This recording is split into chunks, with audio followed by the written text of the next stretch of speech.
ಸಲುವಾಗಿ ಜನ ಬಯಸೋದೇನಪ್ಪ ಅಂದ್ರೆ ನಮ್ಮ ಚಿಕ್ಕೋಡಿ ಜಿಲ್ಲಾ ಆಗಲಿ ಅಂತ. ಈ ಒಂದು ಜೊತೆಗೆ ಇದ್ರ ಜೊತೆಗೆ ಗೋಕಾಕನು ಜಿಲ್ಲಾ ಆಗಲಿ ಅನ್ನುವಂಥದ್ದು, ಇವೆಲ್ಲ ಒಟ್ಟಿನಲ್ಲೇ ಜಿಲ್ಲೆ ಜಿಲ್ಲೆ ಜಿಲ್ಲೆ ಅನ್ನುವಂಥ ಅನುರಣ ಮೇಲ್ಮೇಲೆ ಕೇಳ್ತಾ ಇದೆ.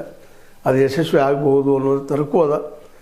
ಈ ದಿಶೆಯಲ್ಲಿ ಒಂದು ಸ್ವಲ್ಪ ಈಗ ಹಿಂದಿನ ಎಪಿಸೋಡಲ್ಲಿ ಹೇಳಿದ್ದೇನೆ ನಿಮಗೆ, ಜಾರಕಿಹೊಳಿ ಸಹೋದರರು ಸಹಿತ ಒಂದು ಆಸಕ್ತಿ ತೆಗೆದುಕೊಳ್ತಾ ಇದ್ದಾರೆ. ಮುಖ್ಯವಾಗಿ ನಮ್ಮ ಏನಪ್ಪ ಅಂತಂದ್ರೆ ಬಾಲಚಂದ್ರ ಜಾರಕಿಹೊಳಿಗಂತೂ ಅದು ಮಾಡಲೇಬೇಕು ಅನ್ನೋಂಥ ಹಠ ಅವ್ರಲ್ಲಿದೆ. ಹೀಗಾಗಿ ಅದು ಆಗೋ ಸಾಧ್ಯತೆಗಳು ಹೆಚ್ಚಾಗಿದೆ ಅಂತ ಇಷ್ಟು ಹೇಳ್ಬೋದು.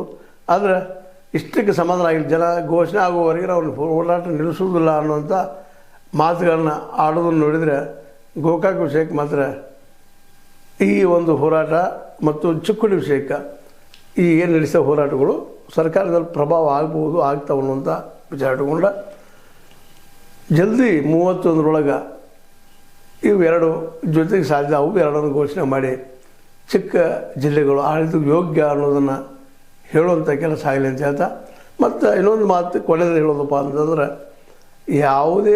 ಯಾವುದೇ ಒಂದು ಬೆಳೀತಿರುವಂಥ ನಗರವನ್ನು ಜಿಲ್ಲೆಯನ್ನಾಗಿಯೋ ಅಥವಾ ಒಂದು ಮುಖ್ಯ ಕೇಂದ್ರವನ್ನಾಗಿಯೋ ಮಾಡೋ ದಿಶೆಯಲ್ಲೇ ಸರ್ಕಾರಕ್ಕೆ ಯಾವುದೇ ಅಳಕ್ಕೆ ಇರಬಾರ್ದು ಅನ್ನೋಂಥ ಮಾತು ಅಳಕ್ಕೆ ಇಲ್ಲ ಅಂತ ತಿಳ್ಕೊಂಡಿದ್ದೀವಿ.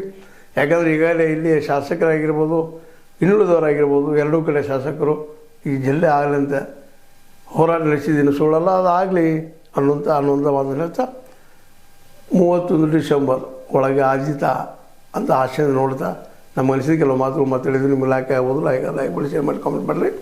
ಜೊತೆ ಸಬ್ಸ್ಕ್ರೈಬ್ ನಡೆಸ್ಬೇಡ್ರಿ. H16 ನ್ಯೂಸ್ ಅರ್ಥಾತ್ ಚಿತ್ರವೇದು ಸತ್ಯ ಕೈಗಲ್ಲಿ ವಂದನೆಗಳು.